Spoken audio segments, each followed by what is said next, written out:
사랑하는 성도 여러분, 성경 인물탐구 첫 번째 시간에 우리는 창세기가 만들어진 그 역사적 배경에 대해 말씀드렸습니다.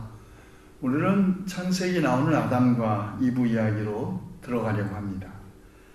앞서 말씀드린 것처럼 바벨론 포로기 동안 유대인들은 바벨론의 창조 설화를 비롯하여 많은 영향을 받았습니다. 나라를 잃고 성전도 무너져 버려서 제2공동체로서의 정체성마저 사라져간 위기감, 그들의 문화적 기억을 또 잃을지도 모른다는 위기감에서 유대인들은 성전 재건에 비견할 만한 아주 엄청난 지적 노력에 착수했는데 바로 토라, 성경을 편찬하는 일이었습니다. 제가 굳이 편찬되었다 이렇게 말씀드린 것은 오늘 우리가 가지고 있는 이 성경이 한 명 또는 그 이상의 편찬자가 과거로부터 자신들에게 전승되어 왔던 모든 것들을 비교하고 정정하고 또 조각조각 잘라내고 붙이고 조정하고 또 최대한의 능력을 발휘해서 서로 모순이 일어나지 않게 다듬고 엮었다는 뜻이죠. 토라는 히브리인을 매우 취약한 특정 영토를 차지하고 있었던 아주 작은 부족민이었던 히브리인들을 유대인으로 바꾸는 데 결정적인 기여를 했습니다. 이제 히브리인은 책의 사람들이라고 부르는 존재가 되었죠. 그리고 바로 그 토라의 첫 번째 책을 유대인들은 하나님의 창조 이야기로 시작한 것입니다. 유대인들은 비록 바벨론의 창조 설화로부터 수많은 영향을 받은 것은 사실이지만 그러나 성경의 창조 이야기는 바벨론 창조 이야기 혹은 고대 근동 주변 국가들의 창조 설화와 아주 결정적으로 다른 점이 있습니다. 그 첫 번째 차이, 바벨론 창조 설화에 의하면 창조는 신들의 짝짓기와 투쟁, 폭력과 그리고 살인에 의해서 이루어졌고 인간을 굳이 창조한 것은 바벨론의 신들이 노동으로부터 자유, 곧 쉬기 위한 것이 그 목적이었다고 합니다. 그러나 성경은 하나님께서 오직 말씀으로 천지를 창조하셨다고 함으로써 우주의 창조주로서의 하나님의 그 전능하심을 단순히 선언하고 있습니다. 또 창조 후에 하나님도 쉬셨죠. 이른바 창조 후 신의 휴식이라는 같은 모티브가 성경과 바벨론 창조 설화에 모두 등장하지만 성경은 신의 휴식을 위하여 인간에게 노동이 부여된 것이라고 말하지 않습니다. 인간에게 주어진 노동은 하나님께서 우리에게 주신 그 동산을 아름답게 가꾸라고 위임된 풍성한 인간적 삶을 위한 하나님과의 계약 관계에서 이해되고 있습니다. 이것이 노동을 보는 시각에서의 차이이기도 합니다. 두 번째 차이, 성경은 인간을 하나님의 형상대로 만들었다고 함으로써 인간에게 이른바 신적 위상을 부여했습니다. 인간을 단지 신들을 위한 노동력으로 보는 바벨론 창조 설화와 다른 점이 있죠. 세 번째 차이, 인간에게 다른 피조물들의 이름을 붙이게 하여 인간과 또 다른 피조물과의 관계를 설정한 것도 성경에 나오는 창조 이야기의 독특성입니다. 자, 이러면 이제 우리 아담과 이브 이야기로 우리의 관심을 돌려보겠습니다. 성경은 하나님이 인간을 하나님의 형상대로 창조하셨다고 합니다. 하나님의 형상대로 인간을 창조했다는 것 어떻게 이해해야 할까요? 과연 하나님의 형상이 무엇이냐? 역사적으로 수많은 논란이 있었는데 그 가운데 대표적인 오해는 하나님을 의인론적으로 이해하는 것입니다. 이런 오해, 성경에 하나님이 인간과 대화를 하시고 때로는 진노하시고 심판하시고 슬퍼하시고 기뻐하시는 등 아주 지극히 인간적인 모습으로 표상되는 데 유래한 것입니다.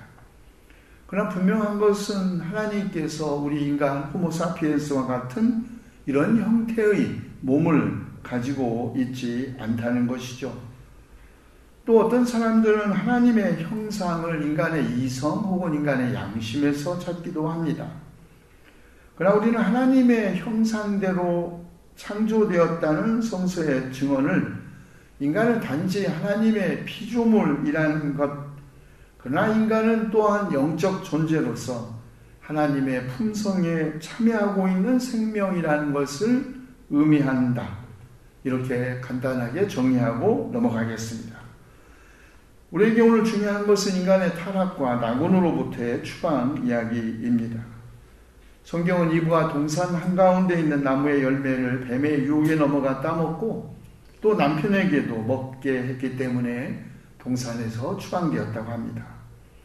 이 동산 한가운데 있는 나무의 열매가 선악과라고 불리게 된 것은 사실은 전혀 성경은 이 나무의 열매 이름을 말하고 있지 않죠. 그런데 선악과로 불리게 된 것은 바로 뱀이 이 열매에 대해서 언급한 말 때문입니다.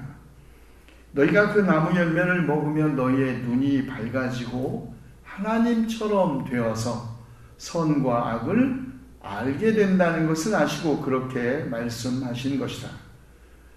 아담과 이브의 타락 이야기를 다룬 많은 서구의 그림들에서 선악과가 대부분 사과 혹은 석류의 형태로 그려져 있습니다. 왜 그랬는지 잘 알려져 있지 않지만 석류는 고대 근동에서 다산을 상징했고 사과도 그리스 신화에서 아름다움을 상징했기 때문이라고 생각합니다.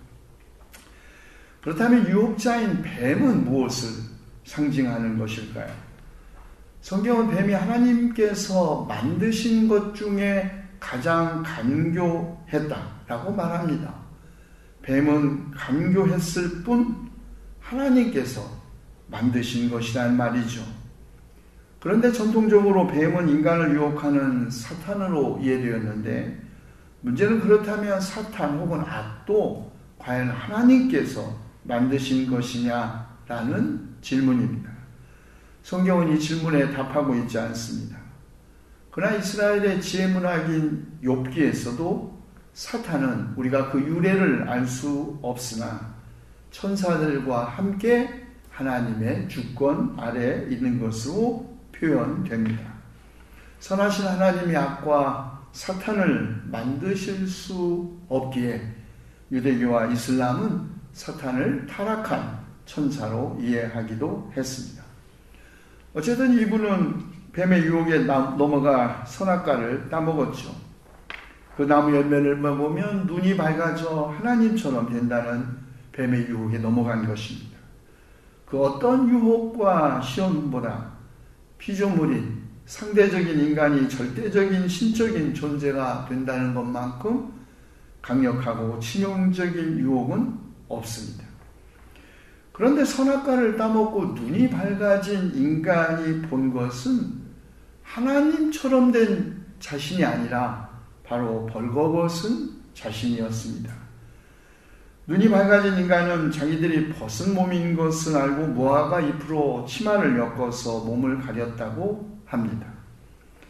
고대 교부들은 벗은 몸을 인간의 성적 욕망이 없는 순수한 상태 혹은 타락 이전의 순수한 상태로 해석했고 벗은 몸, 그 벗은 몸을 두려워하게 된 것이죠. 그리고 그 벗은 몸 죄의 결과로 해석했습니다. 그래서 그들은 벗은 인간에게서 인간의 수치를 보았고 성적 욕망을 원죄로 이해했고 또 몸을 가린 무화과 나무 잎을 남근의 상징으로 해석했습니다. 아담과 이브 이야기를 그림으로 그린 거의 대부분의 서양의 회화 작품들은 아담과 이브가 성기를 가리고 있는 것으로 형상화한 것도 바로 그런 전이해 때문입니다.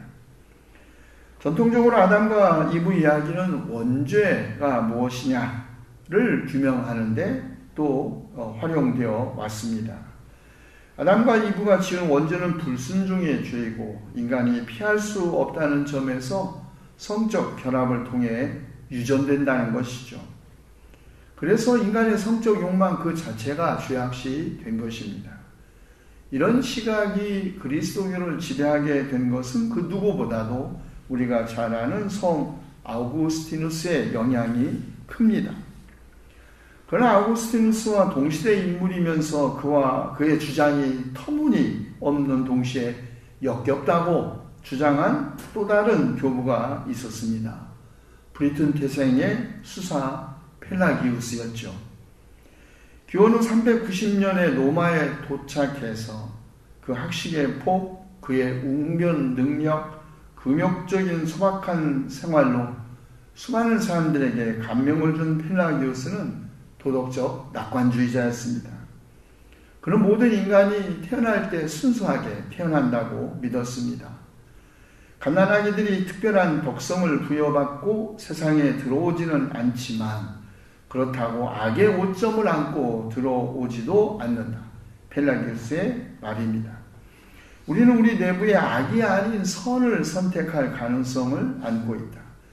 사실 우리는 모두 아담과 이브의 후손이며 그들의 최초의 불복종 행동의 결과가 가득한 이 세상에 살고 있다. 하지만 먼 과거의 그 행동이 불가피하게 죄를 지을 수밖에 없는 운명에 우리를 빠뜨리지는 않는다. 우리는 사람이 늘 죄를 지을 수도 있고 짓지 않을 수도 있다고 말한다. 우리에게는 자유의지가 있기 때문이다.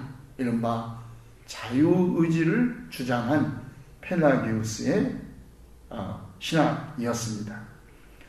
펠라기우스가 타고난 죄에 대한 믿음, 이른바 원죄를 거부하고 갓난아기의 순수를 강조한 것은 바로 그리스도인의 이 자유를 방어하려고 했기 때문입니다.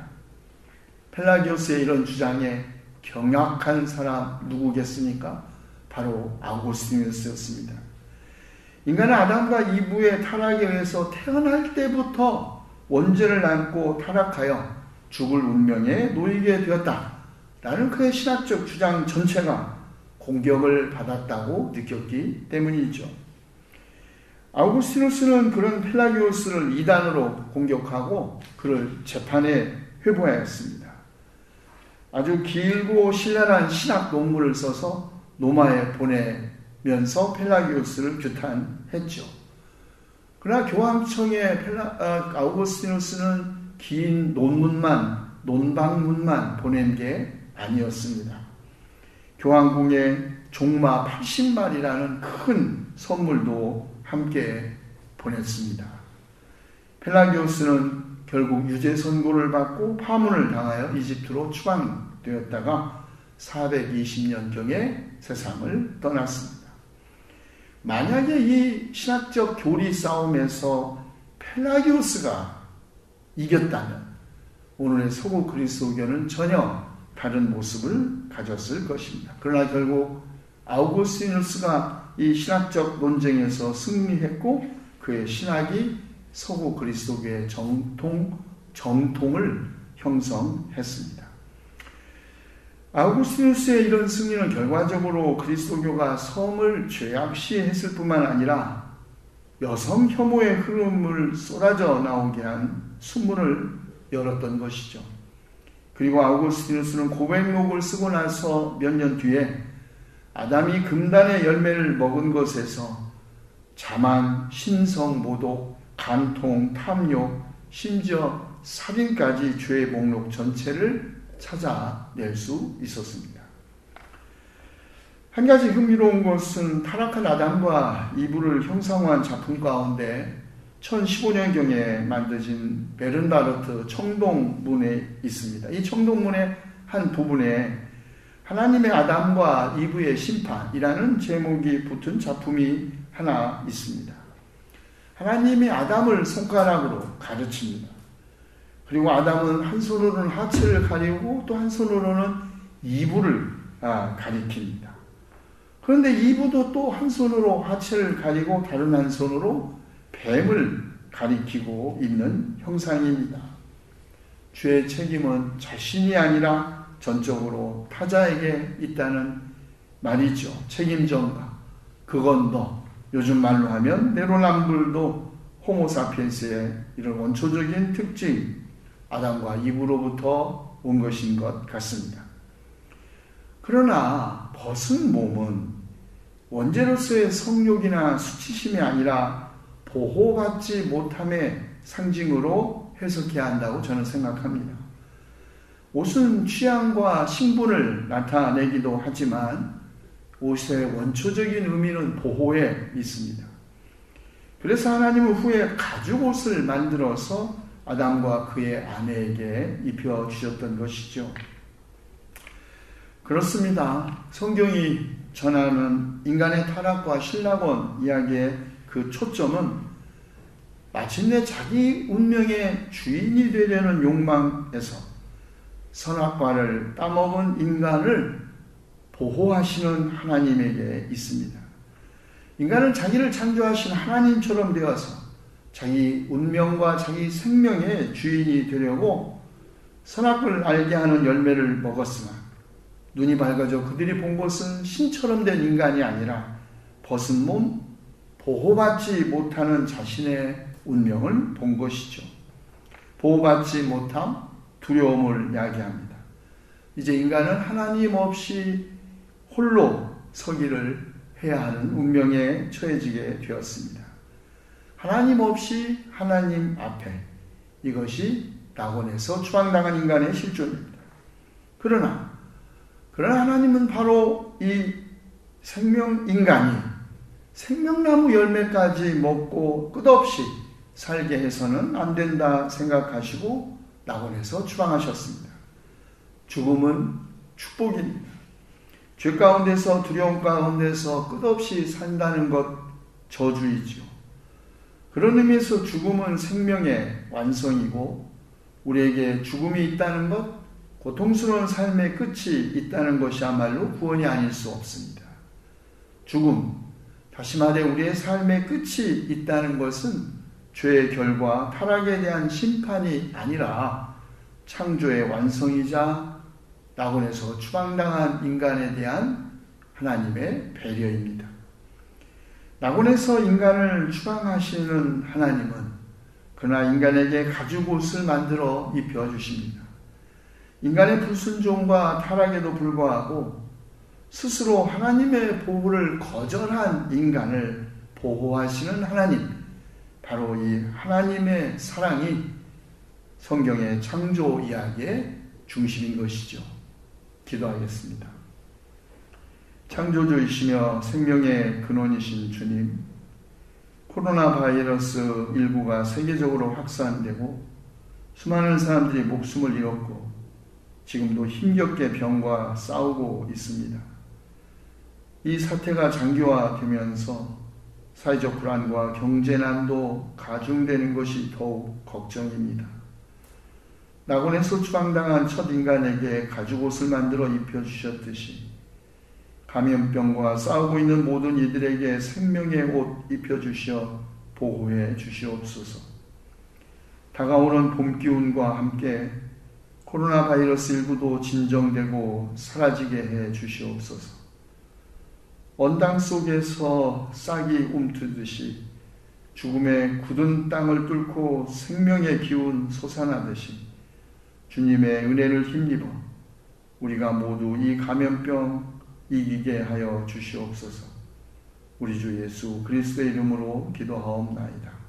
아멘.